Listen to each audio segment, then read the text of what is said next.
What's going on, everybody? So, as you can see from the background, my title, the red shirt, we got the go home edition to Monday Night Raw, leading into SummerSlam in Cleveland.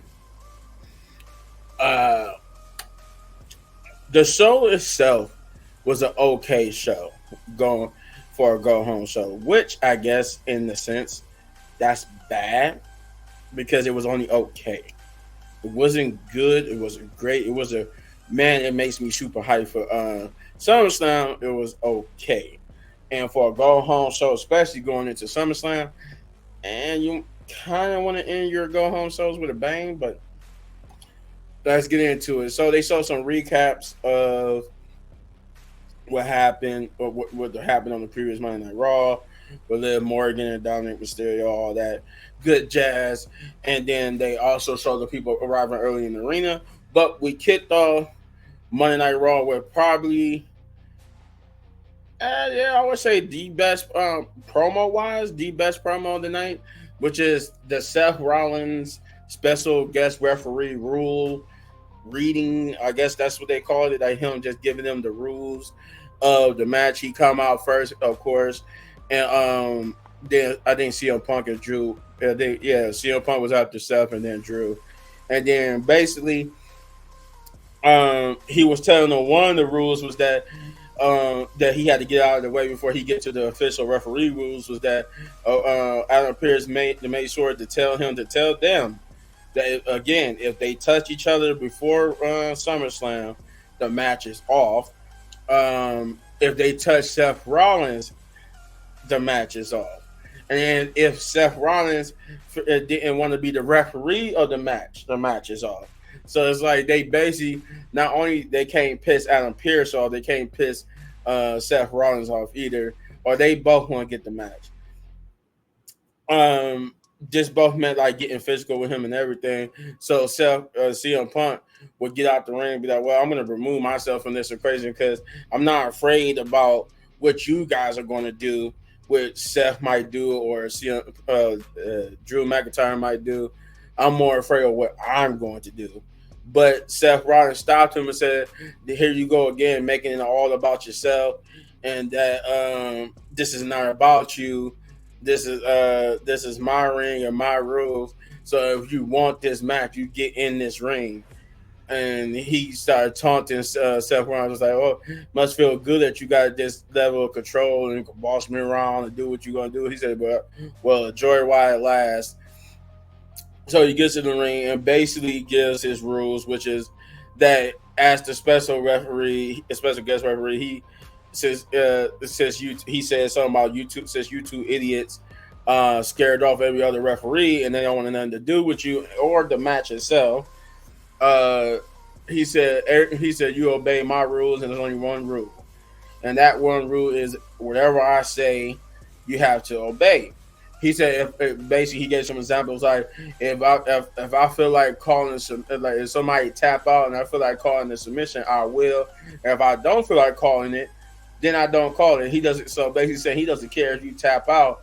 If he don't feel like calling the tap out, and even if he see it, he might not call it anyway. So you could be tapped out and he don't see it, he gonna call it. He won't call it, and you do see it, he still might not call it. He said even if somebody do a DQ, he said he still might not even DQ somebody. And he said if y'all want to get out the ring, and he said if I want to count to 10, I'll count to 10. I want to count to 5. He said I'll count to 5. Or if I want to count to 100 or 1,000,000, he said I could do that. So basically anything goes. But he said one thing that won't happen that he letting them know right now is that if you put your hands on me or you get in my face, you don't like how the way I'm doing it. He said I would not hesitate because I'm not the referees, little fragile referees in the back. I won't hesitate to stump your head into the mat. And then basically from there, CM Punk did warn Seth Rollins about not interfering in the match. That he said he wanted to make it clear he wants no help whatsoever from Seth Rollins. Just call the match down the middle and let him do what he got to do with Drew. But at no point should Seth help CM Punk against Drew and Drew was saying that we're trying to butter up to him, saying that, oh, well, we both hate him and he's a cancer and all that type of jazz, and that if anybody, he knows that if anybody hates CM Punk more than he do is Seth Rollins, and Seth Rollins agrees. But he also tells Drew, he said, "While you're right, and that I'm the just as much. I hate CM Punk just as much as you do. I also hate you just as much as CM Punk do. So in that case, I'm not going to help either one of y'all because I hate both of y'all equally." And then they, like I said, then they get to going at each other, and while they're gonna beat you and win. And I think Drew said something. I like Drew what he said. And after talking smack about breaking him and beating him, he said he's calm, cool, and collected now. But when that bell rings at SummerSlam, he's gonna destroy him because he said when he did at the Royal Rumble, that was on accident. He wasn't even trying to do that. But what he's gonna do at SummerSlam, he said, imagine if I did that on accident. Imagine what I'm going to do when I'm actually trying to get my hands on you. And that if he said the weird thing or the weird or ironic thing about it is I'm getting paid to do something that I would have done for free. And then CM Punk said he's plain and simple. He said you might be bigger, stronger, and faster than me, but he said I'm just simply going to SummerSlam to kick your ass. And then CM Punk, he said, I think he said something about not having somebody. Drew had to do it by himself and not having somebody by his side. But then he shows the bracelet that he stole from CM Punk that has his wife and his dog's name on it, and it almost tempts CM Punk to attack him, but he wants the match so bad he holds himself back, and that's the end of that promo.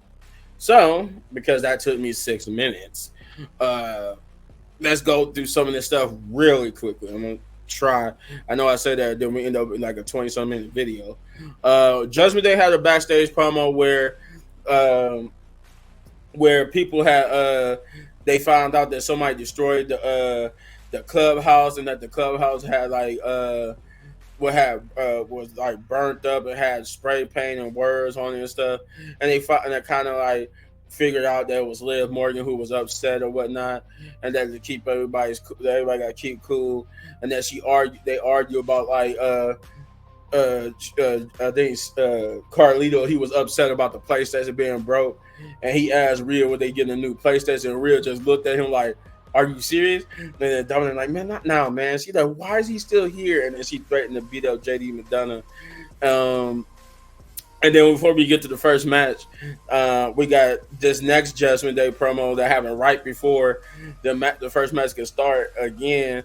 This time, Judgment Day was basically getting ready to set up, or they wanted to figure out how to to keep cool and get Damian Priest focused on Gunther and whatnot.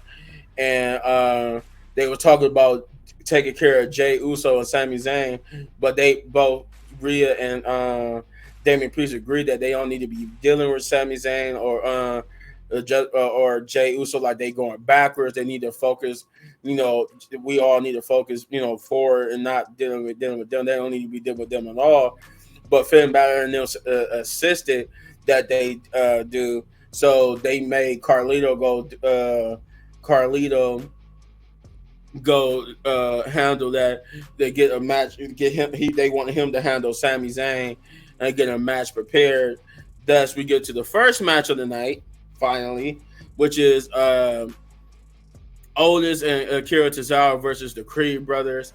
And this was a good match. This was a good, though it didn't really last too long, but it was still good to see the Creed brothers in action. And for the most part, it was a good back and forth. But the Creed brothers would get the victory over Otis and Akira Tozawa, with them trying to do a post-match beat down on Otis. But the Y6 will come out and I didn't say sick. Six. I meant sick. They'll come out and basically beat up on the Creed brothers and almost beat up on Chad Gable. This would be, Rowan, Dexter Lumis, and Joe Gacy. Who took out Chad. The reason why they couldn't get to him was because Nikki Cross jumped off off the ropes onto Chad, and then he would roll out the ring and escape up the ramp. But then he'll get confronted by Bo Dallas, who like Chad just ran off, on the other side of the stage, and it just ends with him laughing.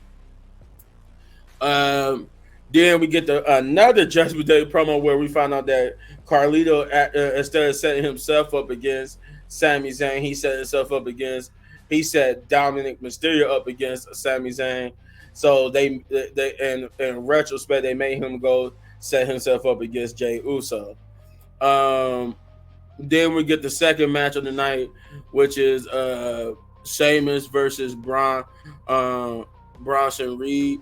And this was a good one. This was a banger. Well, I wouldn't even say a banger. They was hard hitting. You got two big guys that was hard hitting each other, but it would come down to an interference where I'm gonna say Rich Holland and Pete Dunne would come out and hit Sheamus with the Salady while the referee wasn't looking, and he was dealing with Bronson Reed, who at that point after the 10 beats of the banner, or in this case after he gave him like 12 or 15, would get his foot caught in the ropes, and then while the referee was dealing with him, he would get hit with the Salady by Pete Dunne, and then he would get hit with a tsunami. Thus, Bronson Reed is a victor. And then we got a video package from Damian Priest talking about why he's going to beat Gunther and how Gunther is a privileged a-hole, while Damian Priest has come up from the streets, and basically he's going to welcome Gunther to the streets, and the feeling of having to punch your way up or fight your way up from the bottom at SummerSlam. Then we got another one from Braun Breaker, where he admitted that the reason why he lost at the last pay-per-view against Sami Zayn, which was Money in the Bank, it was because he didn't take Sami Zayn seriously, and because he said Sami Zayn had a comedy show, he thought he was a comedian, he thought it was just going to be a walk in the park, but he took his eye off the ball by not taking him seriously, and thus he lost the match. But he said that won't be the case this time, and he knows Sami Zayn is preparing to give him that title because he got another comedy show, which I didn't know he really do got another comedy show here in Cleveland. I guess it's going to be on Friday, or maybe, yeah, it can't be Saturday, so it has to be Friday. Like he's going to do a comedy show where it's going to be another Sami Zayn and friends. And he said that because Sami Zayn is doing that, he knows that he's preparing life after being an Intercontinental Champion, that while he's doing comedy shows, he's preparing, and this time taking him seriously, and he will beat him. Then we get the third match of the night, which is Jey Uso versus Carlito. And this was a fairly quick one. I think it did get a commercial break, so it wasn't too quick. I think this was about like a 10-minute, maybe 12-minute match, something like that. They had one commercial break, so it had to go longer than about 8 minutes. So, but it was still good nonetheless. A little bit of back and forth, but Jay would hit him with a spear to get the victory over Gang Carlito. Then we got a backstage promo with Zelina Vega, where she would talk about her victory over Zoe Stark last week. Even though she had one arm, she knows she didn't. She got that victory due to the fact that Katana Chance and Kenya Carter and Laura Valkyria had her back. But she would get confronted by Sonya Deville, Zoe Stark, with a new hairdo, and Shayna Baszler, and they would taunt her, and then they would beat her up with them. I think like they pinned her arm to the door, and then Zoe or somebody kicked her arm and got. Then that's conveniently enough, the security would pull them away afterwards. Then let's see, it was no one of these we got. That was at the end. Okay, so we got the Miz and R-Truth promo next, with Miz revealed that he's going to be the host of SummerSlam, which I obviously thought it was going to be. Because the SummerSlam is here in Cleveland. Of course, they was gonna have the Miz do something at SummerSlam, and thus he's our host for he's gonna be our host for that event. And then they mess with him about having hors d'oeuvres and stuff like that. Which I'm like, is we're gonna ever get to see y'all face for the for to get a rematch for y'all titles. Then we get the fourth match of the night, which is Xavier Woods versus Karrion Kross in a fun little match. Nothing too extravagant here, but it did tell the story of they wanted. Karrion Kross did say at the beginning before the match started that they don't even have to have the match if he just joins the Final Testament, and not only join, he said he also has to renounce that the power of positivity, saying the positive positivity doesn't do jack squat, and that he wanted he wanted him to tell that one arm bastard Kofi Kingston that I think he was gonna say something, but he got attacked by Xavier Woods, and then the match would start. Then, like I said, it was a fun little back and forth. But of course, Karrion Kross got the victory at the end, and after pinning on, he just turned over and started saying, "I tried to help. I'm just trying to help you. That's all I'm trying to do is help you." Then we go to backstage with Sami Zayn, where he basically responds to Braun Breaker's comments from earlier, saying that, well, when I beat you last time, I had a comedy show then too. So, like, I don't think that. So you can't use that as an excuse. And he said you and you trying to say I'm not focused on you because of that. Well, I am. He said I'm done trying to. He said last time it was about teaching you about respect, but this time it's just about kicking your ass. And then he will also be the shout of the night where the cameraman will follow him from the back to the stage, and then. Before we get to his match, we got a Liv Morgan promo basically saying that showing that she cried and she truly was hurt by Dominic Mysterio telling her that he hate her. Well, I'm like, how can you be hurt? Is that he was saying it the whole time that he hate you. He never once said he loved you. He never said he wanted to be with you, yet you was really hurt by his declaration that he hated you. It was pretty obvious that he hated you.